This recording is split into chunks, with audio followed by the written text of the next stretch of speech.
Sinabi niya, facts to eh. Nakalagay, facts. Many are completely unrelated to drugs or EJKs.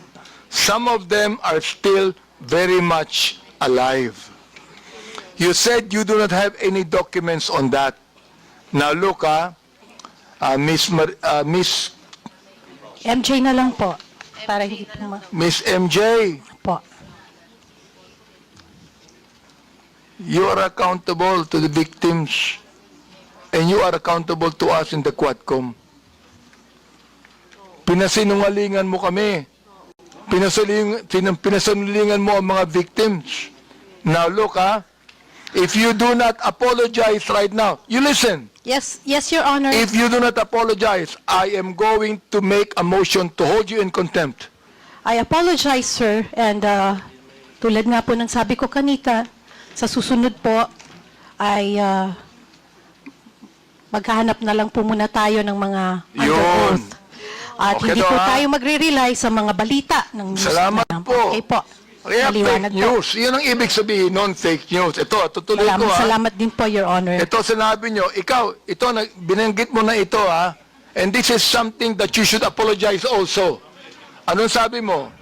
Do not let these criminal forces twist reality to turn a strong, decisive leader into a monster.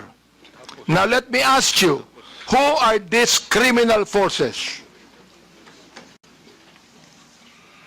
Ms. MJ, please answer. Okay.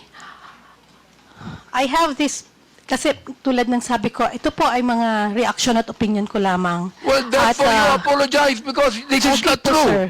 Okay, sir. I apologize. Okay, Mr. Chair, this is the second time that Miss MJ has apologized. I hope that next time, kayong mga vloggers, wag kayong magbibigay ng opinion lang, impression ninyo. Ibigay nyo yung katotohanan, may dokumento kayo. Sapagkat meron kaming documents to show Naiinsulto ko, I am insulted with your statement.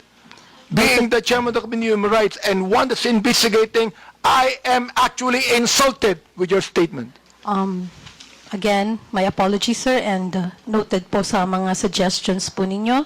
At gusto ko lang din pong sabihin na yung pong post has nothing to do with you. Hindi po, it has nothing to do with, pasensya na po.